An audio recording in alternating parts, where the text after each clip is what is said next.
So we start every interview simply by asking, could you introduce yourself, please? Yeah, my name's Adam Williams. I'm 26 years old, and I've lost. I don't know what to say next. That's it. And you skateboard? Yeah. And how long have you been skateboarding? I started when I was about 11 years old. I skated for about 4 years. Took a nice little 7-year break, and then got back into it. And got never skated vert before. When I got back into it, decided to get on vert. Right. And basically skated that every single day for like a year to get to where I am, really. Right. Okay. So you're about 21 when you started back up again. Yeah. It was about 2021. Okay. So it's been about the last 5 years or so. That Yeah. It's about 5 years. Okay. 5 years now. Wow. You're not doing too bad for 5 years worth of vert skating. No. I've enjoyed it. Worked my way up from the B group into the A group, and it's just in the UK. Yeah. It's quite good. I've progressed a lot, especially skating with Jake Anderson and stuff, because we sort of push each other a lot. And I remember first comp in the B group coming 8th place, and then the next one 5th place, and then 3rd place, and then I got 1 second, and then another 3rd. So I was chuffed with that, and that's what got me into the A group. Yeah, because they have the deal that if you're hitting podium, top you've got 3 to start goes through. Hooking up, right? Okay. And is all of that here at Mount Hawk? Is that all of your vert skating been done here? Or Yeah. Okay. Yeah. So you're local around here. Whereabouts? Yeah, I'm about 10 minutes down the road, down at Red Roof. Right. Okay. So what do you're 26. What do you do for a job then? How do you earn some? I fix buses. Right. Okay. Yeah, down there at Campbell for first group. Okay. Yeah, it's quite good. I work night shifts, so I get most of the day to myself. Wake up, I have to every day, and and then come and sesh, and then go to work. So you skate first, then go to work. Yeah, normally, okay. Which can be a killer, but it's worth it. Just want to double check that we're still. Yeah, you're slightly. If you come. Cool. Right. Yeah. So you work nights, but then come and. So what do you have, like weekends off or something? Is that do you work? I get Sundays and Mondays off. Right. Okay. The nights, but I work 10 till 6, so I get home, go sleep, get up 2:30, and then just go about my day. Yeah, I usually get skating about 3-4 times a week if I'm lucky. And then work all the way through till 6 o'clock in the morning. Yeah. Wow, so I try to come down here sometimes around 5-6, skate all the way up till sort of 9, half 9, and then straight off to work. Wow. So did you go to college to learn mechanics, or did you? Yeah. I was a car mechanic for 6-7 years before, and then I got into the buses. I've been on buses now for about 2 years. Okay. And that keeps you in skateboarding. And what do you do? Do you live on your own or live with your folks, or? I live with a mate. Right. Okay. I just rent a room off him, so it's wicked, nice and cheap, and easy cheap, life. Easy. Good. Yeah, that's what it's about, isn't it? Like just doing what you can to live the skate life. Nothing else but skating. Okay, so what was it that made you? I mean, if you took a break from skateboarding and then you came back into it, what made you choose vert over street skating or the trendy? Because I mean, if we're going back 5 years, then we're still. I mean, it's 2012. Or it would have been then. Getting at, street skateboarding would have been big. It would have been all over like YouTube and Instagram and all that sort of stuff. And yet, you made the choice to go down the vert route. Yeah. What was that about? It's I've always skated transition. We had a little half pipe down the road from my house. We called it the cheese grater. It was a metal half pipe with like lips on it that you couldn't bail on. So it's quite good to learn on, because you either stay on or you get sliced up. And it's I basically, all my mates sort of skated a lot of street, and then I was always in like the bowl down at Tucker Mill, so I've always wanted to get into vert, but at the time I couldn't get the transport to go and skate, so I'd skated vert maybe 3 or 4 times when I was younger, when I'd managed to get a lift up to Hawk. But apart from that, it was when I got back into it. I had a driving license, a job, I had money, so I could afford to go to Hawk like 5 times a week at the time, so it made it more worth it. So your sort of external circumstances meant that you could change the style in which you weren't constricted to skating one particular thing. Definitely. Right, I see. Okay, and so I mean, do you have like a vision of where you want to take your skateboarding? I mean, you've got some sponsors at the moment. Yeah. So talk us through that first, and then we'll talk about where you want to go in the future maybe. Who are you sponsored by at the moment? I'm sponsored by Extreme Sports. I've probably been with them for 2 years. I've got a flow deal with Karma Boards. They sort me out with boards and stuff. And Root Skate Shop down in Penzance. Right, okay. Which are good as gold. Just about. That's just because I'm a bit close to you, so I can understand what they can. That's it. That's cool. They can crop the shot from there, so then you don't need to keep edging away from me. Yeah. Do I keep moving? Do I keep must be like just shuffling a little bit? Yeah, it's because it's a bit too. It is a bit too close. It's not normal sort of like talking distance. I get that. It's cool. Okay, so it's like hello. Yeah. Move out. I've got someone at work who does that. He talks to me at the front of the bus, and then I end up sitting on the back seats like this. Like, what's going on? You need to stand back a little bit. I'm getting quite uncomfortable. So you're repping those sponsors. So you got boards coming through. You got some help from Extreme, and you've got a bit of a shop flow deal. Yeah. So you have to sort out the rest of your kit yourself, your pads, your lids, and your sort of wheels. Yeah. Okay. But obviously working means you can sort yourself out. Yeah. And it's all cool. Okay. Yeah, it's all good, and I get good discount down at Roots. So. Okay. Yeah, they're really good to me down there. Okay, and that obviously, and like I've seen you in the Vert series, you're prepared to get in your car and travel and get around the place. Yeah. I mean, that's why I bought a van, just so I could go like sleep in the back and camp outside the parks and all. It doesn't matter whether you got a hotel room or not. You got a permanent room. I mean, and everyone else gets hotels, so you usually just go in and nick their showers when they get up in the morning. Works out quite well. Wicked. Yeah. Well, that's part of the skate life. Like, whatever it is we need to do, so that we can keep skating. I mean, I went out in Norway, and the amount of people that crashed in my room I paid for was crazy. Like, we all come back drunk. There was like 10 of us in there. Yeah, that's an age-old tradition. That going back through time. Yeah, apparently we invented all of that as well, didn't we? All the taking all the morning food for lunch and stuff like that. It's pretty good. Whatever it is we can do, that means we can keep skating. Yeah, definitely. Yeah, for sure. Okay, so I mean, you were talking about how you progressed up from the B group into the A group in the Vert series, and obviously you travel not only within the UK, but the sounds of it, you go around Europe and go to other Vert comps as well. Is that something that you've kind of purposely done, or have you just found that you've done that, or is it part of a plan that you've got, or? Not at all. I just I love it. Like Sweden is just so much hype, and you've got such good skaters there, all the big names are there and stuff like that, so it's just awesome to go watch all them and the adrenaline that's pumping in everyone. It's just brilliant. And then like Norway, it's like real nice and chilled out comp. Like there's still loads of people there, but it's real good hype, but it's just nice, it's chilled out, it's outdoors, it's got the sun, it's just real nice. Nice bit of fresh air. We don't have many outdoor ramps, any outdoor ramps at the moment, do we? Only We've got St. Neots and we've got Pete King's gear down at Southsea. Yeah. But yeah, apart from that, in terms of like big competition size vert ramps, there's a couple of little 80s. There's one 80s one in like Purvale, is like a 10-footer. Oh, is it? That they've just built and put outside, which looks fun. Yeah. I've heard about that. Skating. Okay, so I mean, talk about vert skating. I mean, like. Obviously that's something that you focus on, but what I mean, I'm also interested in hearing what your view of that is, again with reference to you being like, you're 26, you're right at that age where social media is right on you, we're really aware of how hyped street skating is.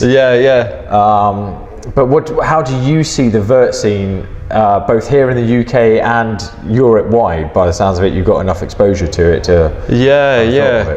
I mean, there's not as much hype as there used to be. It used to be like vert was like the thing. It's like, and it's so gnarly. I'd hate to see it actually like die out and stuff. So I think as long as we're teaching the younger kids to actually skate vert ramps, and I think we need more smaller vert ramps as well. Right. Because like the vert ramps are so big now, whereas years ago, obviously you could get like 10, 11 foot vert ramps, and it's you can progress from a big sort of 9-10 foot ramp to a vert ramp, whereas now it's like most bowls and stuff are around 7 foot and you're jumping straight up to a 13-foot vert ramp, and it's a gnarly step up. there's not that interim ramp that help you progress from one to the other. Okay, that's interesting. Because that is a big deal. That actual 2-3 foot of vert makes all the difference, doesn't it? Oh, dropping definitely. in on a transition is very different to dropping in on vert, where you've got that drop to deal with first. And if you ain't progressing and you're getting frustrated because you can't learn something on it, you're not going to carry on doing it. You're going to go skate this street because you can try kickflips down 2 steps and then work your way up and stuff like that, whereas there's no real step up to a vert ramp. It's just a massive thing. How did you find that talking about dropping in and that's quite a critical thing, that dropping, pumping up and down is one thing and it's cool, and getting into the vert and doing your kick turns, but that actual dropping in bit, how did you find making that commitment to doing that?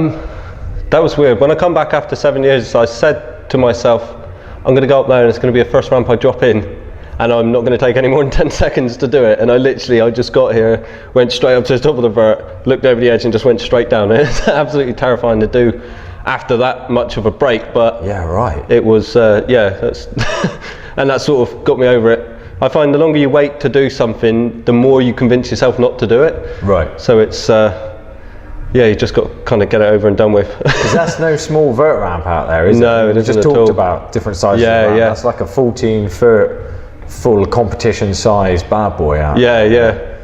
Yeah, wow, okay.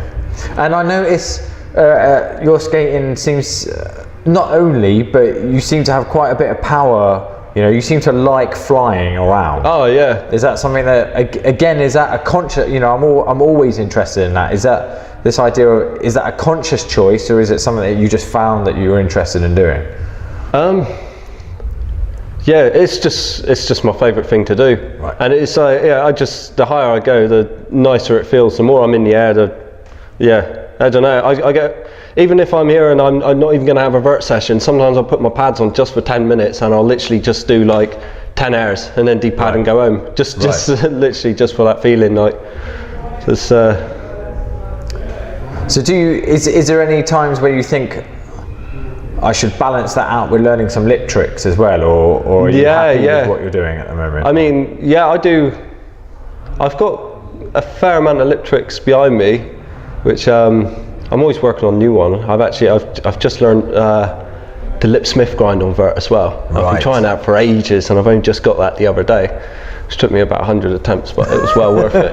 And I probably won't do it again because I don't want to spend another 100 attempts on it. But it's it's well worth it.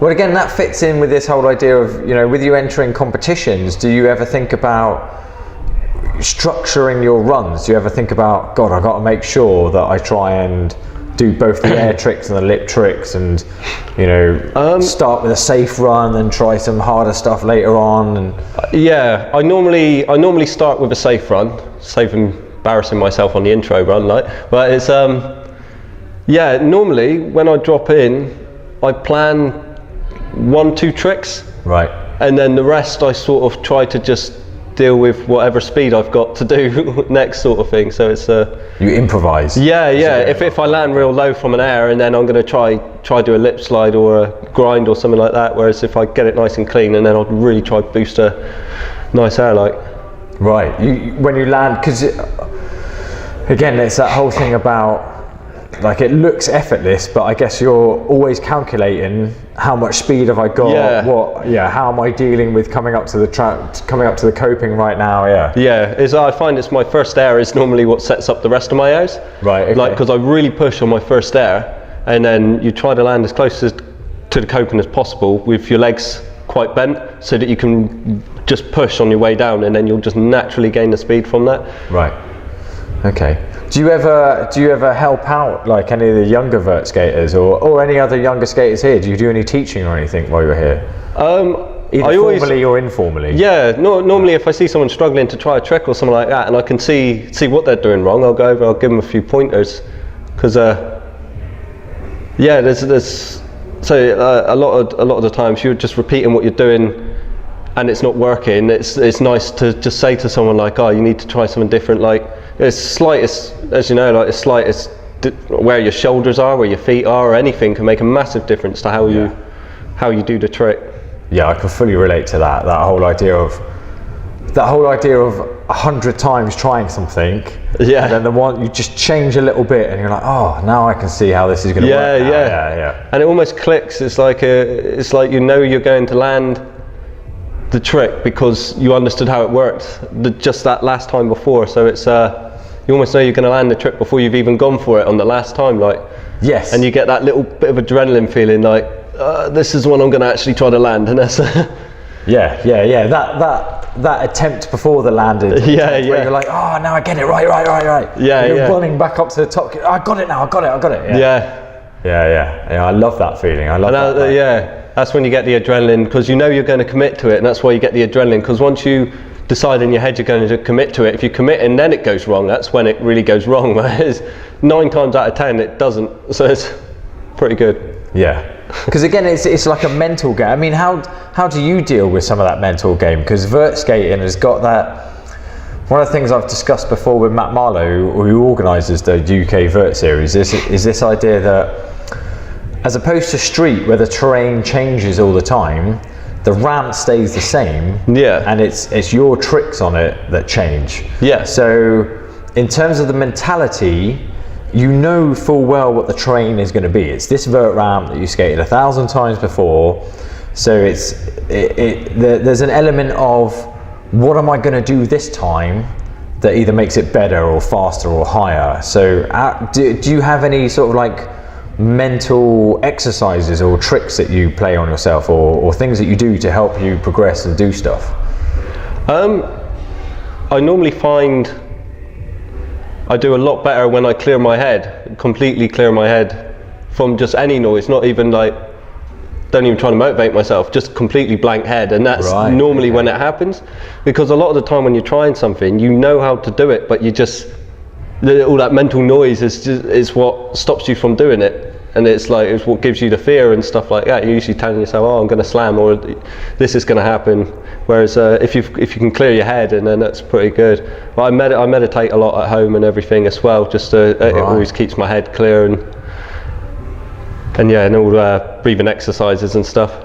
Right. Okay. That's quite interesting. That is really interesting. So is it a particular form of meditating that you do? Is it like a Buddhist meditation or anything like that? It's all mindful meditation. Right. So it's clearing your mind and just being sort of grounded, and being just, it's all about clearing your mind, which is a weird thing about mindfulness, because it's not mindful at all. It's unmind. Yeah. Right, okay. That sort of stuff really interests me, because I think it's all really, we can watch any edit of anyone doing loads of skateboarding, but I'm always interested in the process that people go through to have got to that bit of skateboarding. Do you know what I mean? Like, I mean, do you do any exercise to keep yourself in shape, or is it just purely skateboarding? I do boxing as well, which is mental cardio. So it's that keeps me fit. Those road work. Yeah, and I work out at home and stuff like that. I try to have a half decent diet, but well, also you're 26. You can take breakfast, lunch, and dinner. It's pretty good. Yeah, got some good news and some bad news for you about that. We'll discuss that later. That doesn't last forever, I'm afraid, Adam. He says, breathing in. No, it's cool though. Okay, that's also really interesting, because again, it's really easy to focus in on just the skateboarding. But it's, sometimes it's easy to forget that there is life outside of that. Definitely. Which some people make sure they consciously, and it sounds like you do have an element of everything's working towards keeping your skateboarding and you in the best shape that you can, so you can do all these different things. I still want to be skating when I'm in my 50s, 60s, hopefully. Well, the same as everyone really, don't they? But and the only way you can do that is taking care of yourself. Absolutely. And I think a lot of people realise this, but a lot of people realise this too late as well, when they're like already in their 40s and like, oh, I'm really struggling now I need to look after myself. And it's like, I think if I start now, hopefully that will keep me keep me going. That is a very, very good point, and I've seen that. I've seen people, like, just exactly as you say, get to a point where it's almost too late. Yeah, yeah. Like, dude, you should have been doing this 10, 15 years ago. Yeah, like, yeah. Okay, that's quite interesting. So I mean, that's some of the future, like long term. This, you know, we're coming up to the end of 2017. Do you have many things booked in and planned for 2018? Are you doing anything, like, are you going on any tours or demos or comps that you know about already? Well, I'll be doing the UK Vert Series. I think there's normally about 6-7 comps in there now, isn't there? So I'll be doing all of that, and I really hope that Norway's ramp's ready. I think they're rebuilding that or reskinning that or something. Right, so okay. I really hope that's ready, because we didn't get to go last year, so it'd be really good to get back out there again. And apart from that, not much. Like, yeah. Not much. Cool. Okay. Well, Adam, thank you very much for your time. Have you got any shout outs or hellos that you want to give? No, not really. No. Love it. Okay. Cool. Not really. No, I don't think so.